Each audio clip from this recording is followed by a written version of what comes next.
বন্ধুরা দেখো, বিকেলবেলা আমি ছান টান করে ঘরে এসেছি। চলো পুজো দিতে যাব, তোমাদের সঙ্গে শেয়ার করবো। ভিডিওটা স্কিপ করো না কেউ। দেখো বন্ধুরা, সব কাজ সেরে পুজো দিতে দিতে আমার বিকেল 4টা বেজে গেল। আর আজকে এতটা বৃষ্টি, মেঘলা বলার মতো না, হঠাৎ করে বৃষ্টি চলে এসেছে রোদ্রের পরে। আর আমার পুজো দিতে দেখো এতটা দেরি হয়ে গেছে বলার মতো না। বিকেল 4টা বেজে গেছে। এখন দেখো আমার পুজো দেওয়া শেষ হলো, কমপ্লিট। তাই তোমাদের সঙ্গে একটু শেয়ার করলাম। ভিডিওটা কীরকম লাগে অবশ্যই কমেন্ট করো। এই যে দেখো, ঘরের পুজোটা হয়ে গেছে। ঘরের পুজো শেষ। এখানে পুজো টুজো দিয়ে তলা দিয়ে দিয়েছি। আর এদিকে দেখো, ঠাকুর ঘরে পুজো দিয়ে দিয়েছি। এই যে ঠাকুর ঘরের পুজো শেষ। এই যে, তা অনেক দিন পরে আবার তোমাদের সঙ্গে পুজোটা শেয়ার করলাম। ভিডিওটা কীরকম হয় অবশ্যই কমেন্ট করো। তোমরা আমার পাশে থেকো। সব তোমাদেরকে তো বললামই, সব কাজ সেরে আমার পুজো দিতে দেরি হয়ে গেছে। তারপর দেখো সন্ধ্যায় এসে গেল।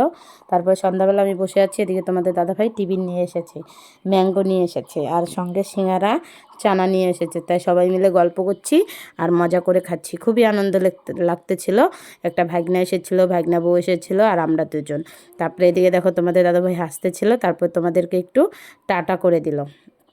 তাই সবাই মিলে মজা করেছি। তারপরে আবার রাত্রে দেখো কী খাওয়া দাওয়ার আইটেম করেছি, চলো দেখাচ্ছি। তাই এখানে তোমরা দেখতেই পাচ্ছ, আমি কাঁঠাল মানে রস করে নিয়েছি। তাই কাঁঠালটা রস করে নিয়েছি, রুটি করেছি, আর 2 রকমের ভাজি করেছি, শসা ভাজি, আলু ভাজি। তাই এগুলো আমি বেড়ে দিচ্ছি তোমাদের দাদাভাইকে। আর পাশের বাড়ির একটা দাদা, মানে দিদিভাই বাড়িতে নেই, দাদা আমাদের বাড়িতে খাওয়া দাওয়া করবে। তাই দাদার জন্য বেড়ে নিচ্ছি আর তোমাদের দাদাভাইকে দিয়ে দিচ্ছি। তাই বেশি আমি বক বক করবো না। আর দেখো কি সুন্দর করে সাজিয়ে দিয়েছি। তোমরা কে কে এরকম করে খাও অবশ্যই কমেন্ট করো। আর ভিডিওটা আমি এখানে রাখছি। সবাইকে টাটা।